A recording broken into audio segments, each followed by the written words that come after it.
시청자 여러분 안녕하십니까? 오늘은 1월 16일 일요일 아침 리더십 TV 122번째 시간입니다.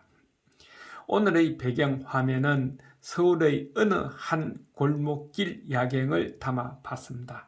서울에서도 이런 골목이 있구나 하는 것을 느껴보시기 바랍니다. 오늘의 주제는 해초리 진정 리더십 마지막 시간으로 가장 좋은 해초리 사용 방법에는 어떤 것이 있을까에 대해서 한번 공유를 해보고자 합니다.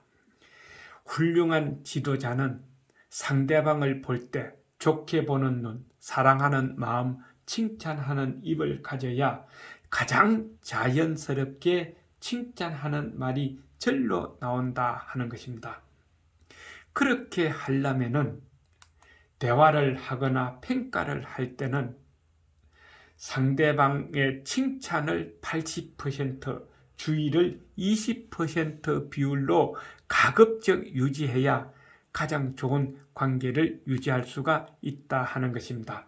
두 번째로는 칭찬은 사람을 대상으로 해야지 사물 대상으로 하는 것이 아니다는 겁니다.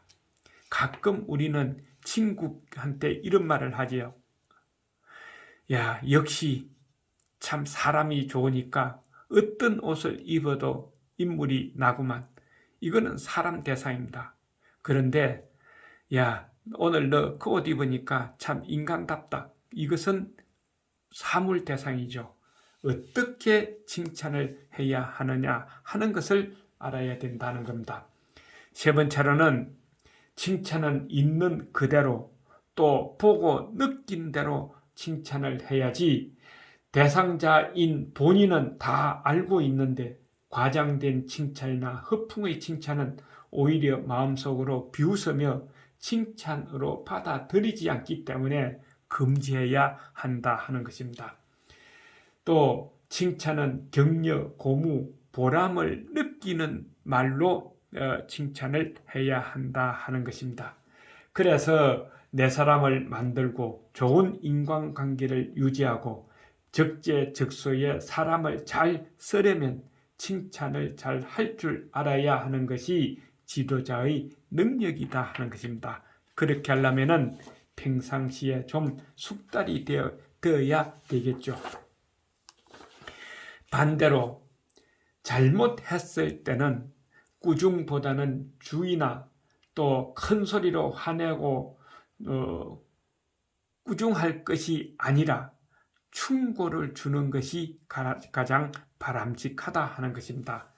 그렇게 하는 방법은 칭찬은 아까 사람 대상이라고 했습니다. 그런데 주의나 충고는 사람이 아니라 사물이나 일 대상으로 해야지 사람 대상으로 하지 말아야 한다 하는 것입니다. 두 번째로는 상대방의 자존심을 건드리지 않는 충고를 해야 한다 하는 것이죠. 가끔 과거의 지도자 중에서 이런 지도자가 있었습니다. 조금 마음에 안 들면은 이 돌대가리야, 이 병신 같은 놈아, 너 학교 어디 나왔어? 너 할 줄 아는 것이 뭐야? 내 봉급 그냥 줄 테니까 저 구석에 그냥 내 눈에 보이지 말고 앉아 있어라. 이것만큼 자존심 건드리는 거 없죠. 그러면은 이 사람하고는 영원히 원수지간이 되고 만다 하는 것입니다. 그 다음 세 번째로는 감정이나 선입견을 먼저 앞세우지 말라 하는 것이죠. 저 사람 말은 다 헛붕이야. 저 사람 말은 다 거짓말이야. 그러니까 저 사람하고는 상대할 필요가 없다. 저 사람 이야기는 들을 필요가 없다. 이렇게 할 것이 아니라 지도자라면은 조직 구성원들 누구든지 일단 대화를 해서 말을 들어보고 필요하고 쓸만한 말이 어떤 것인가를 가려낼 줄 아는 것도 리더십이다 하는 것을 우리가 알아야 된다 하는 것입니다. 그 다음에 잘못은 하나인데 두 번, 세 번 벌을 주는 행동은 삼가해야 한다는 것이죠. 꾸중을 해놔놓고 또 징계원에 해부한다든가 아니면은 회의할 때마다 끄집어내서 한번 짚고 넘어가는 것, 이거는 뒤끝이 있는 지도자로서 상대하지 못할, 존경하지 못하는 리더다 하는 것을 알아야 된다는 겁니다. 좀 업무적으로는 딱딱했더라도 단둘이 만나면은 따뜻하게 격려를 해줘야 되겠죠. 또 가르치고 시정시켜주는 차원에서 주의도 주고 충고도 해야 한다 하는 것입니다. 충고는 의욕을 불러일으킬 수 있게 해야 한다 하고 하는 것이고, 또 때로는 용서할 줄도 알아야 한다 하는 것입니다. 이것은 신중해야 되겠죠.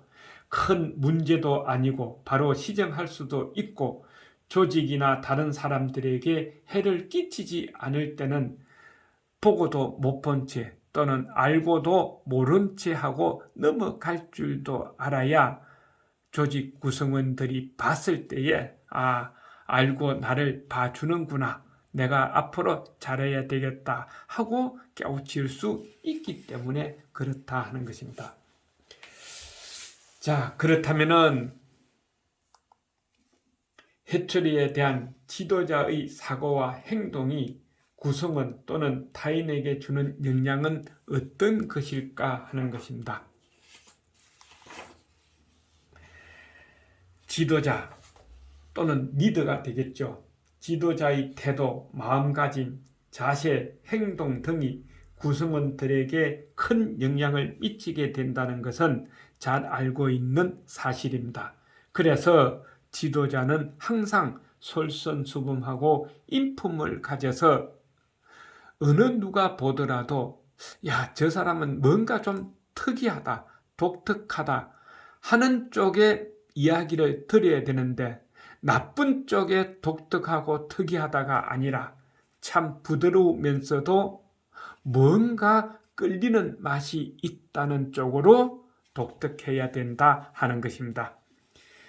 그리고 상대가 나에게 관심을 가지게 하는 가장 효과적인 방법은 칭찬이라는 것, 앞에서 다 이야기를 했습니다.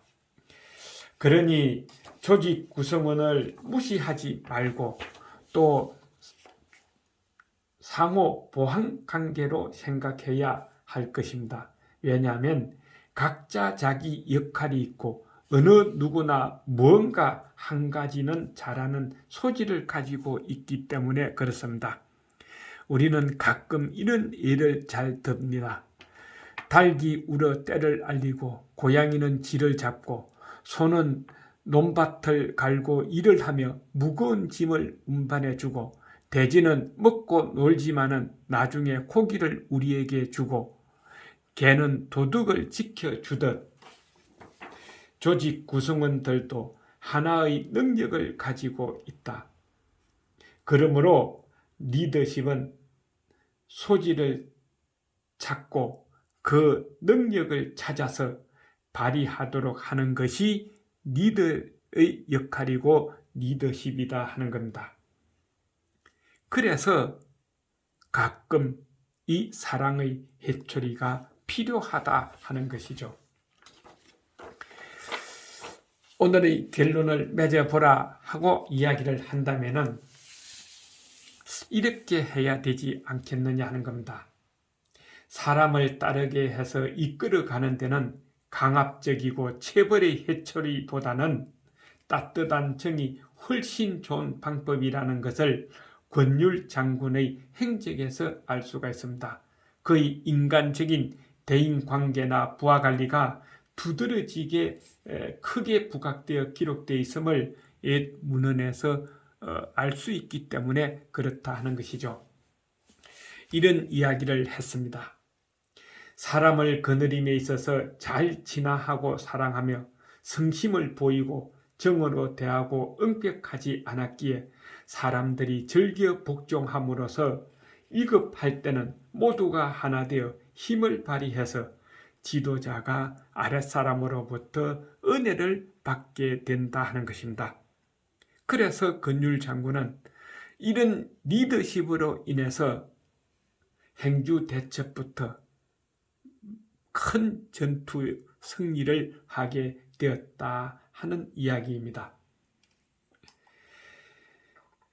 우리는 이런 근율 장군의 아랫사람 관리 방법을 치밀하고 바로 정에 있다는 것을 깨우쳐야 되지 않겠느냐 하는 겁니다.